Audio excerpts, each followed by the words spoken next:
Good evening friends. मैं बहुत ही दुख में हूँ इस न्यूज़ को शेयर करते हुए।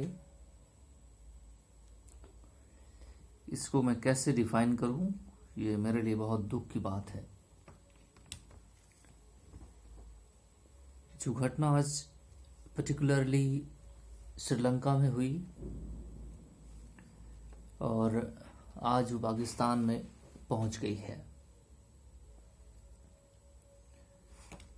इकोनॉमिक क्राइसिस जो आज हैं कंट्री के अंदर,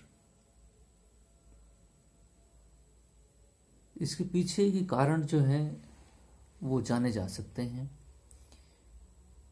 मुझे इकोनॉमिक्स का काफ़ी कुछ नॉलेज है, मैं उसके बारे में बता भी सकता हूँ।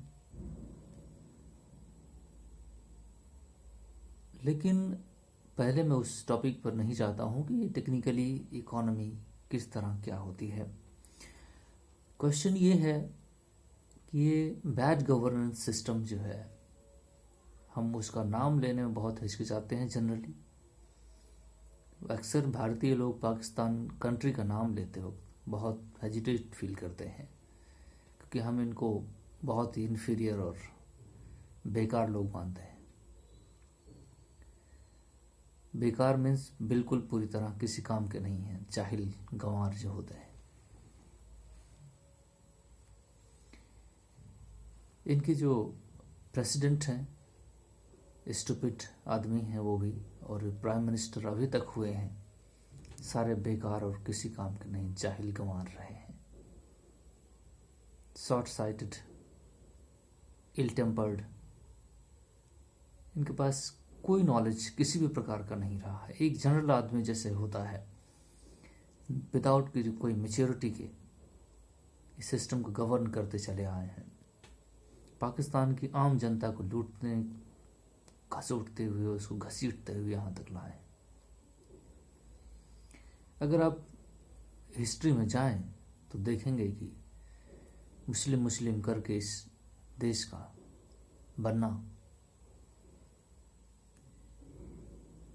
केवल मुस्लिम कोऑपरेट नहीं कर सकते हैं बाकी किसी और के साथ, इसलिए हम अलग कंट्री बनाएंगे और उसे स्वर्ग बनाएंगे, पाक धरती बनाएंगे हम। क्या ये सब कुछ संभव हो सका है? क्या देश इंडिया में मुस्लिम नहीं रहते? क्या दुनिया में और मुस्लिम कंट्री नहीं है? एक यही कंट्री है जो इतना कुछ करती है केवल मुस्लिम के लिए। चलो ठीक है, पॉलिटिकल एजेंडा अपना है, लेकिन इसकी वजह से तुमने जो एक केओस पैदा कर दिया है चारों तरफ, पूरे इस रीजन में हर जगह डिस्टर्बेंस पैदा किया। इस्लामोफोबिया जैसे कट्टरपंथी चीज़ें आई सामने कि तुम्हारे दिमाग का बेकार जो चीज़ है वो बाहर निकला है। किस तरह तुम बने हो, तुम्हारा क्या है सोच समझ, उसका तो कोई अंदाज ही नहीं है। तुम्हें किस शब्द में मैं बहुत कुछ कहना चाहता हूँ, बस समझ लो। तुम्हारे प्रेसिडेंट से लेकर के पूरे सिस्टम तक जितने भी लोग उसमें रह रहे हैं, उस रीजन में जो गवर्नेंस सिस्टम है, टॉप क्लास 1-2% लोग, वो पूरी तरह से नैतिक वैल्यूज उनकी खत्म हो गई है, जिसे मोरालिटी कहते हैं, और पूरी तरह से वो करप्ट। जितना उनको गालियां दी जानी चाहिए वो कम है। इवन दो तो जो जुल्फ़िकार अली भुट्टो के साथ हो गया, वैसा इंसिडेंट तुम्हारे सारे के साथ होना चाहिए। पूरी तरह गवर्नमेंट को टॉपल कर देना चाहिए, सभी को हटा देना चाहिए। जब से इसका इंसेप्शन हुआ, जब से बना है तुम्हारा देश, तभी से इसमें बहुत सारी कमियां हैं। कमियां तो कमियां ही हैं, उसको बहुत पूरी तरह से, जिसका अपना मोरल कोई इथिकल प्रिंसिपल ही ना हो, वो ये देश कैसे चल सकता है? ये सबसे बड़ी समस्या रही है तुम्हारी। नैतिकता तुम्हारा पूरा भ्रष्ट हो गए हो तुम कंप्लीटली। मेरी आवाज़ अगर जाती हो तो ऊपर से लेकर नीचे तक। जो भी तुम्हारा जो इमरान खान है उसकी अजब अजब तरीके की वीडियो आ रही है 65 साल की उम्र में। तुम जाहिल गंवार के आधे किस्म के आदमी हो। कुछ बॉडी की भी सेंसिटिविटी होती है कि नहीं होती? जिस तरीके की एक आम बच्चे 25 साल के 20 साल की बात करते हैं उस तरीके से तुम्हारा उस वीडियो है। तुम्हारा कोई एथिकल मोरल प्रिंसिपल है? क्या करना है, कैसे करना है? अब तुम्हें क्या ही कहने। ऐसे लोग जब इसको गवर्न करेंगे तो मजा मारने के चक्कर में रहते हैं। देश का क्या हो रहा है, क्या फ्यूचर प्रोग्राम है, क्या पास्ट प्रोग्राम कहाँ गलत हुआ, उस पर कमीशन बनाए जाए, उसकी इंक्वायरी हो, उसके अकॉर्डिंग प्लान बने, उसका एग्जीक्यूशन को किया जाए प्रॉपरली। ये तुम्हारे बाप का देश नहीं है। तुमने देश को अलग किया है, उसमें तमाम सारे मिलियन लोग रह रहे हैं। तुम्हें पता है इस बात का? तुम जो डिसीजन लेते हो उसके असर आम आदमी पर पड़ते हैं जो आज पानी में डूब रहा है। ये गिलगित बल्तिस्तान में जो तुमने कब्जा कर रखा है इनलीगली, वो वहाँ पर लोग आटे और गेहूँ बेसिक नीड्स के लिए मर रहे हैं। क्या तुम्हारा यही चाइना की रिलेशनशिप है? उसके पास फूड सप्लाई नहीं है जो तुम्हें दे सकता हो इस ट्राइंग टाइम में? वेस्टर्न कंट्रीज जो तुम्हारा बाप हुआ करती थी कुछ दिन पहले, वो तुम्हारी मदद नहीं कर सकती? 4 billion, 6 billion, 8 billion, 10 billion, 5 million तुम्हें दे देंगे। वो तुम्हें दे नहीं देंगे, वो तुम्हारा यूटिलाइजेशन कर रहे हैं। उसी पैसे को दे करके तुम पॉलिटिकली उन्हीं के अंडर काम करते रहोगे। वो अपॉर्चुनिस्ट हैं। तुम्हारे दिमाग में भूसा जो भरा है उसका अंदाज तुम्हें है? तुम लोग किस मिट्टी के बने हो? तुम्हें कौन सी गालियां देनी चाहिए, मतलब समझ नहीं आता।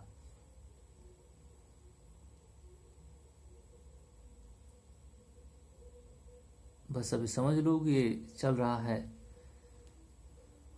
ऑनलाइन सिस्टम और हमें अलाउ नहीं करता कि मैं तुम्हें गाली दूं, लेकिन अभी समझ लो कि मैं दे रहा हूं जो हो सकता है मैक्सिमम।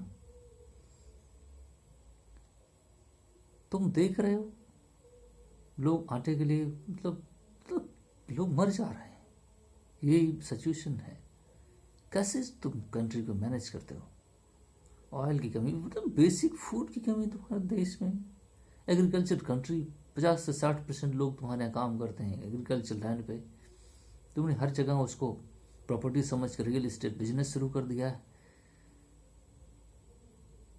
बलूचिस्तान रीजन को तुमने वैसे छोड़ दिया, चाइना को गिरवी रख दिया उसको। नेचुरल रिसोर्सेज एक्सप्लॉयटेशन कर रहे हो उसका।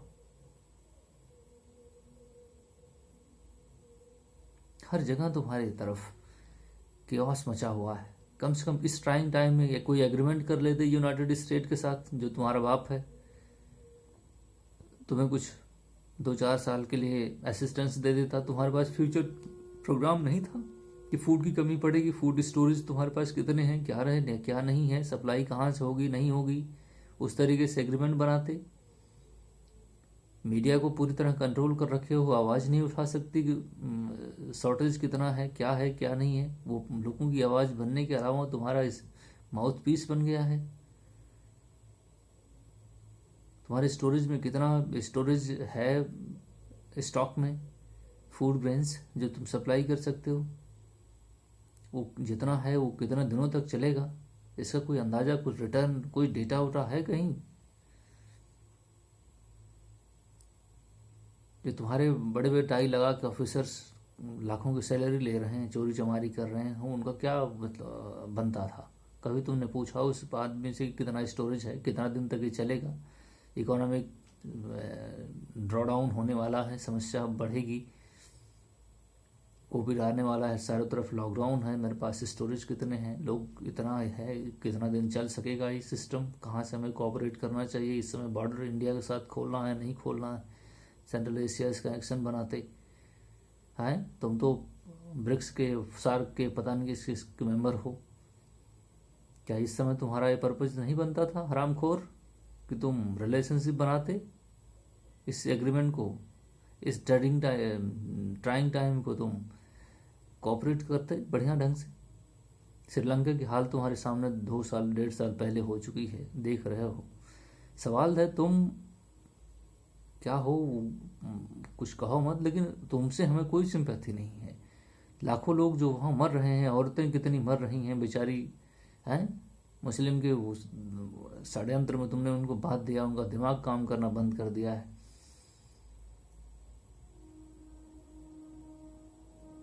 हमारे आंसू निकल रहे हैं उस फोटो को देख करके, और इतना मुझे गुस्सा आ रही है कि मैं तुम्हें क्या ही कहूँ। ये तुम्हें कहना जरूरी था हमारे प्राइम मिनिस्टर को कि बूचर ऑफ गुजरात है वो। तुम इतने स्टूपिड हो सकते हो, इसका कोई अंदाजा नहीं लगाया जा सकता। इस टाइम में, जिस टाइम में तुम्हें कोऑपरेशन बढ़ाना चाहिए हरामखोर, तुमने ये कह दिया कि ये ऐसा है वैसा है।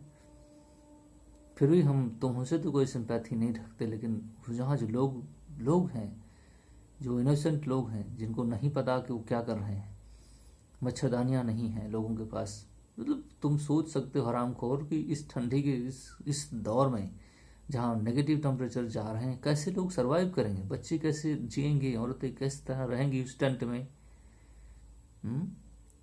बड़ी बड़ी टाइयाँ लगा के तुम घूम रहे हो, तुम्हें कौन सी गालियाँ देनी चाहिए, इस पे तो विद्रोह कर देना चाहिए। लेकिन अब इस जनता को मैं क्या कहूँ, सरकार में इतना इस विश्वास है कि कुछ करेगी, लेकिन सरकारें इस तरह काम कर रही हैं कि क्या कहने। इस समय को, जो अभी कोविड आया था, तुम्हारे गवर्नेंस सिस्टम को एक्टिव नहीं हो जाना चाहिए कि हर जगह लॉकडाउन होगा, लोग तो खाएंगे, लॉकडाउन हो या ना हो लोग तो खाएंगे, खाना या नहीं खाएंगे। तो हमारे पास कितना स्टोरेज है, जनरल क्वेश्चन नहीं बनता।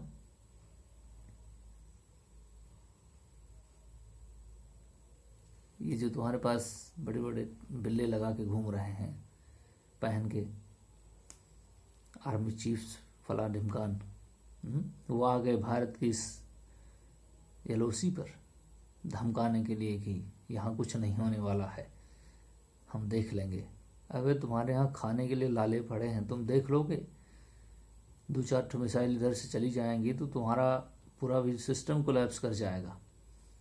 भारत की डिसेंसी देखो, तुम्हें कुछ बोल नहीं रहा इस टाइम में।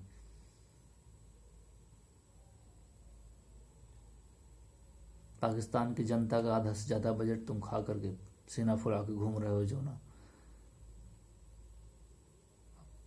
तुम्हें जवाब वही लोग देंगे। लेकिन ये तुम्हारी जो एक्चुअली ये सिटीजन भी है ना, ये बहुत अजीब किस्म के लोग हैं। इनमें लड़ने की, हक मांगने की जो क्षमता है वो खत्म हो चुकी है, वरना तुम इन पे रूल कभी नहीं कर सकते। तुम समझते हो तुमसे डरे हुए हैं, तुम्हारे पास हाथ में गन है और सिटीजन डर जाएंगे। दुनिया भी यहाँ खड़ी हुई है, तुम सिटीजन पे कभी वॉर नहीं कर सकते। अगर सिटीजन से वॉर करोगे तो परिणाम तुम्हें मालूम है कि 4 सूबे हैं, चारों अलग हो जाएंगे तुम्हारे।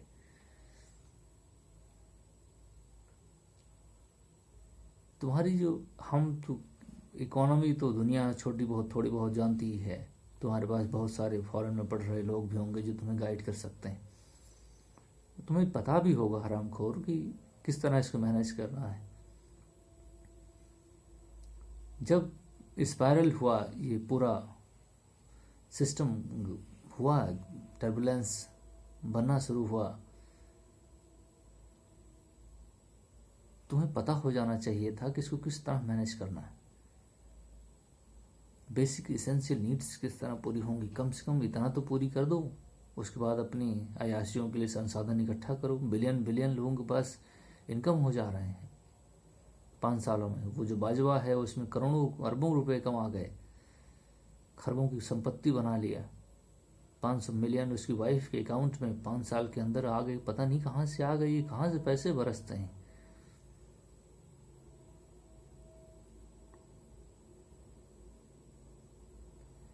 करो मैनेज, किस तरह करते हो।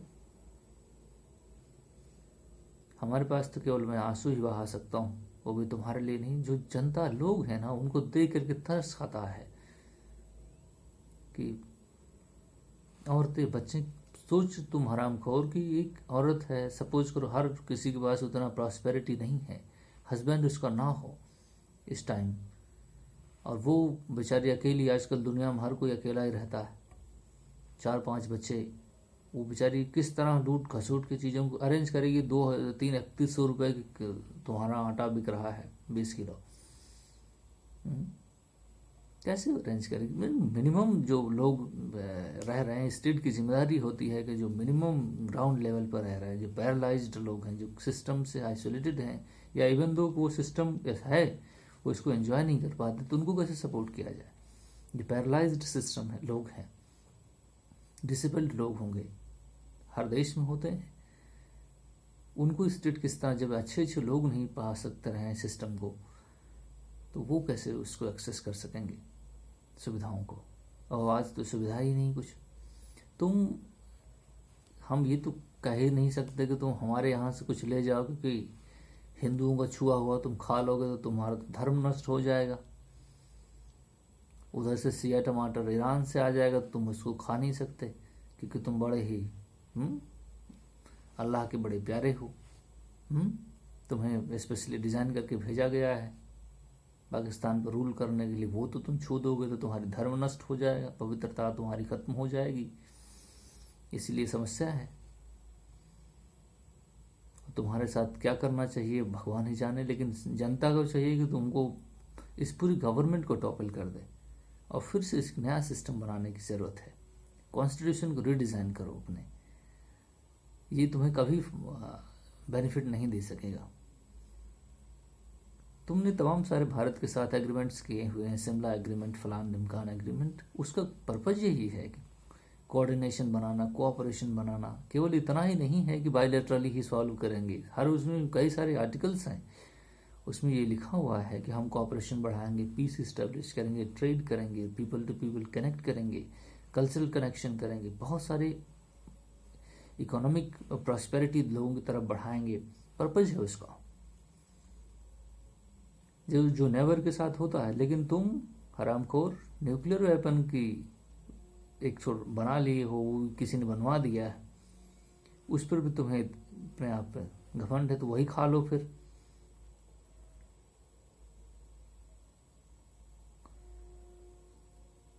तो मैं इकोनॉमी पर बोलूँगा नहीं, रीज़न है कि उसको हर कोई जानता है, आज के डेट में इंटरनेट चारों तरफ मौजूद है, क्या इकोनॉमिक फ्लॉज गड़बड़ होते हैं नहीं होते हैं। बोलना तो मुझे बहुत कुछ है, लेकिन अब तुम्हारे लिए तो मुझे, हम ये तो कहते हैं कि भाई गिलगित बल्टिस्तान जो रीजन है वो जम्मू कश्मीर का रीजन है, इस बॉर्डर को भारत को ख़त्म करके उस रीजन को अपने में मिलाना चाहिए, क्योंकि वहाँ के लोग भी बस परेशान हो चुके हैं इस गवर्नमेंट से। मेरे पास 12 वर्ष सुनने में न्यूज़ आती रहती है कि वहाँ के लोगों के साथ किस तरह ये लोग बर्ताव करते हैं। एटलीस्ट वैसे तो पूरा ही पाकिस्तान भारत का हिस्सा है, पूरी ज़मीन ही। इस रास्कल्स को 1% निकाल दो तो भारत और मुस्लिम का देश में रहना क्या बुरा है, रिज्वाइन कर लो। लेकिन ये जो रास्कल्स हैं ऊपर 1% बैठे हुए हैं, ये होने नहीं देंगे इस सिस्टम को। उस मुस्लिम पॉपुलेशन से मुझे कोई कंप्लेन है, इंडिया हर किसी को लव करता है, जहाँ सभी बोल रहते हैं। जो तुम्हारे यहाँ कुछ तुम्हारे जो जिसको तुम कहते हो जिन्होंने देश को बनाया, उसका नाम लेना नहीं चाहता, बहुत मुझे लेने में गुस्सा आती है, गाली के साथ ही लेता हूँ, इसलिए मैं नहीं ले रहा हूँ। इतना समझ लो कि तुम रीज्वाइन भी कर सकते हो, लेकिन तुम्हारी आदतें जो है ना वो नॉन कोऑपरेटिव हो चुकी हैं। तुम कोऑपरेशन सीखना नहीं चाहते, कोएग्जिस्टेंस सीखना ही नहीं चाहते।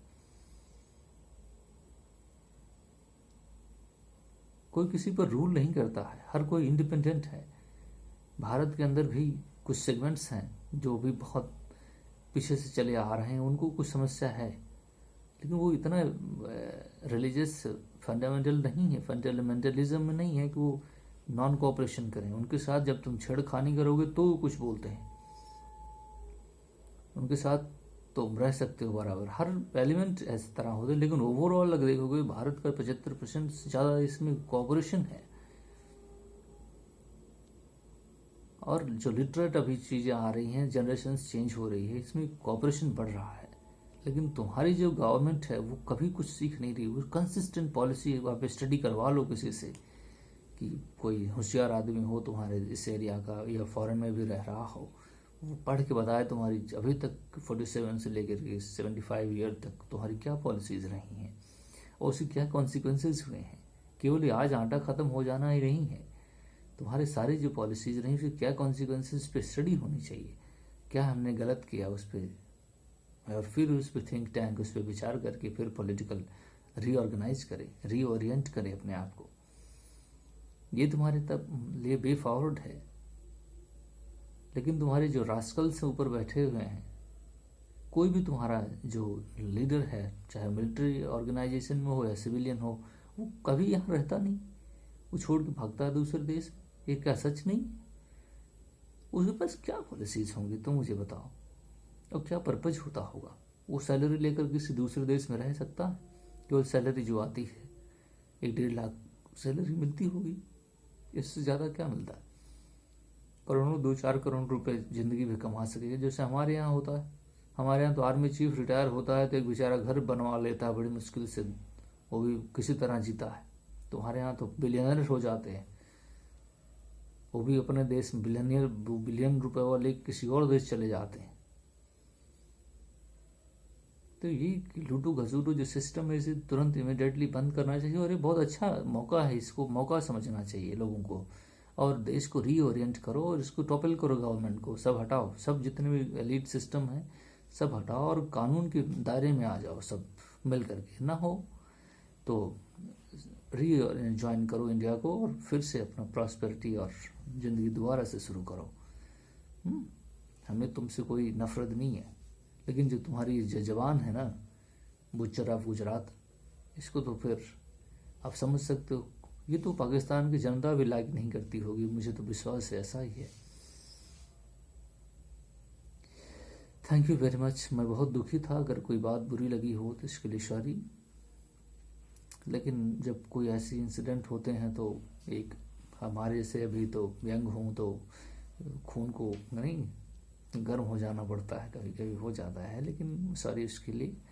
ओवरऑल मैं कह रहा हूँ कि सिस्टम को रिडिज़ाइन करने की ज़रूरत है। ये कंसिस्टेंट पॉलिसी जो है ये गलत है। Thank you very much for your cooperation. If you like, subscribe and comment and share. Thank you very much.